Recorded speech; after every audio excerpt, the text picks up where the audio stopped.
अमृतपुर ब्रह्म सेवाश्रमाव 117थि मागो पूर्णिमाजों लोगोसे स्वरूप सिद्धि प्रसाद संसदनि 18थि बोसोरारि जथुम्मा आरो गसाइगाव जिल्ला स्वरूप सिद्धि प्रसाद संसदनि सनाथि मायथाइ फोरबो खुंफुंनो साखाफारा।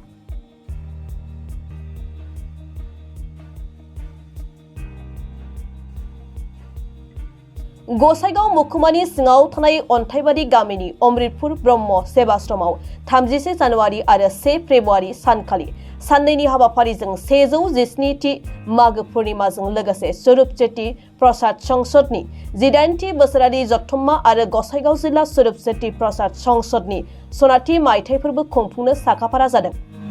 बे हाबाफारिनि सायनासालिनि गाहाय खुन्थियाखौ दिनै एमएलए एबा बिटिसिनि सोलोंथाइ बिफाननि मावफुं सोद्रोमा रबिराम नार्जारी बिथाङा गायसननानै होफैयो। बिथांजों लोगोसे बे हाबाफारियाव एमएलए एन्टास आली, ब्रह्म धोरोमनि दैदेनगिरि आरो गोबां धोरोम सिबियारि बिथांमोना बाहागो लाफायो। जानुवारि दाननि 31 थारिखनिफ्राय साननैनि हाबाफारि लानानै जोंनि नैबे अमृतपुर ब्रह्म सेवाश्रमनि गेवलां फोथार दङ बेवहाय स्वरूप सिद्धि जोंनि ब्रह्म धोरोमनि मोनसे कनफारेन्स जागोन। अल आसाम बिटिनि मोनसे कनफारेन्स आरो बेवहाय सारा आसामनि बे धोरोमारिफ्रा गाजा गोमजायै फैनानै बाहागो लाफैगोन। धोरोमनि बे कनफारेन्सखौ जोङो खुब आब्रुथि गोनाङै खुब मोजाङै गाजा गोमजायै खुंनायनि थाखाय मोनसे थाम-थिम खालामबाय थादों आरो बेनिनो जागायजेननाय हाबाफारि हिसाबै दिनैहाय जे बानजाय आफादनि दैदेनगिरि बिथांमोनहा बे जे जायगायाव कनफारेन्सखौ खुंगोन बिनि गाहाय सायनासालिनि थाखाय गायसननायनि मोनसे हाबाफारि लादों आरो बेनिनो गिबि खुन्थिया गायनायनि दिनै मोनसे फुंबिलिनि हाबाफारियाव आंखौ बिथांमोनहा आलासि महरै लिंबोनायलाय आङो फैनानै बाहागो लाफैदों आरो बेवहाय जोंनि ब्रह्म धोरोमनि बे अमृतपुर ब्रह्म सेवाश्रमनि धोरोमजों लोब्बा थानाय जेसेबां बे ओनसोलनि धोरोमारि बिथांमोनहा बाहागो लाफैदों, दैदेनगिरि जेसेबां दङ धोरोमगुरु बिथांमोनहा बाहागो लाफैदों आरो बयनिबो गोसोआव मोनसे थांखिया बेनो जे फैगौ बे कनफारेन्सखौ जेरैखिजाया आब्रुथि गोनाङै गाजा गोमजायै जेरैखिजाया जोङो खुंनानै जाफुंहोगोन आरो जोंनि ब्रह्म धोरोमनि जे मोनसे गोथार बानि, ब्रह्म धोरोमनि मोनसे जे गोथार सुबुं अनफावरि जे मोनसे आदर्श फिलसफि बेखौ दुलाराय आसामाव गोसारहोनो थाखाय जोङो बे कनफारेन्सनि गेजेरजों नाजादों आरो बेवहाय मोनफ्रोमबो हारि माहारि मोनफ्रोमबो धोरोमारि आफादफोरनिफ्राय जाहाथे गोसो गोथारै गोसो गेबेङै बयबो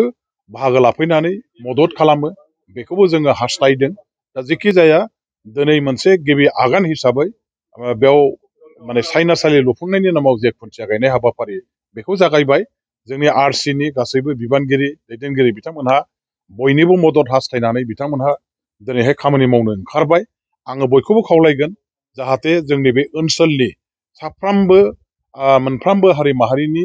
दैदेनगिरि, दल संगठन, बिजनेसमेन, फोरोंगिरि, साख्रिआला, आबादारि जेसेबां दं बयबो जाहाथे फैनानै बाहागो लाफैयो, बयबो जाहाथे मदद होफैयो बेखौनो आं खावलायदों। आं सानो जोङो दिनैहाय बर'फोरनि गेजेराव ब्रह्म धोरोमानो जिहेतु बर'फोरखौ फोसाबनायनि थाखाय जोंनि बर'फोरखौ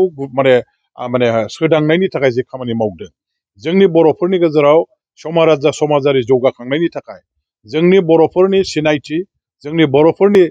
रैखाथि, सोलोंथाइ, रांखान्थि गासैबो बिथिङाव ब्रह्म धोरोमानो गिबि हाबाफारि हिसाबै दैदेनगिरि हिसाबै बे आफादनिफ्रायनो खामानि मावबोदों आरो बेनिनो बे मावनायनि फिथाइ हिसाबै दिनै बर'फ्रा गोबां मोनसे सोलायनायाव फैदों, संस्काराव फैदों। मोनसे समाव बयजोंबो मुगैजानाय, मोनसे समाव बयजोंबो नासयजानाय, उन्दै जाथि, गोग्लैसोनाय जाथि होननानै नेवसिजानाय जाथिया दिनैहाय जोङो सारा भारत बर्षआव मोनसे सोदोमस्रि गोनां जाथि, समायना मोनसे जाथि हिसाबै, गोहोगोरा जाथि हिसाबै बयजोंबो सिनायजाबाय, अनसायजाबाय आरो बेफोर गासैबो थाखोआव बर'फ्रा दिनै जायगा मोनफैनो हानायसिमहालागै गुदियाव खामानि मावग्रा आफादा जाबाय जोंनि ब्रह्म धोरोमानो आरो बे ब्रह्म धोरोमनि दारैनो जोंनि समाजाव, जोंनि जाथियाव संस्कारा फैदों आरो बे धोरोमखौ जों बेखायनो बयबो अनसायो, बयबो मोजां मोनो। आंबो ब्रह्म धोरोमनि सासे सिबियारि भक्त हिसाबै बे धोरोमखौ मोजां मोनो आरो बे धोरोमजों आङो सिथाबनानै दङ। मोनफ्रोमबो धोरोमखौ आंहा बिसास दं, फोथायनाय दं, गुबुन गुबुन धोरोमनि पक्षेबो आंहा अनसायनाय दं, मोजां मोननाय सिबिनाया दङ। अब्लाबो गावनि आंगो धोरोम हिसाबै आङो ब्रह्म धोरोमजों जिहेथु लोब्बा दं, गतिके बे धोरोमनि कनफारेन्सआव आंखौबो बेवहाय बानजाय आफादा चिफ पेट्रन हिसाबै बिथांमोनहा दोनदों। आङो नोजोर होगोन अरायबो बिथांमोननि खामानि मावनायाव माने हाजासे हेफाजाबखौ बोरैहाय माने खालामनो हायो, बेनि थाखाय आंबो सासे बिबानगिरि हिसाबै, सासे भक्त हिसाबै बाहागो लाफानो थाखाय जेब्लाबो थियारि आरो बेबायदि मोनसे बिबानखौ लानानै आंबो खामानि मावलांगोन। बेनिनो गिबि हाबाफारि हिसाबै दिनैनि बे लाइ खुथा गायनाय हाबाफारियाव आं बाहागो लाफैदों आरो बेवहाय बयखौबो लोगो मोननानै बयनिबो हेफाजाबजों जाफुंसार जानो हानायनि थाखाय गोसोआव गोजोननाय मोनदों। आं बयखौबो जोंनि धोरोम सिबियारि ब्रह्म धोरोमनि माने गुदि जायफोर धोरोमगुरु बिथांमोन दं, भक्त लोगोफोर दं, आं ओनसोलनि आइ आफा रायजो राजाफोर साफ्रोमखौबो आङो धन्यबाद होदों।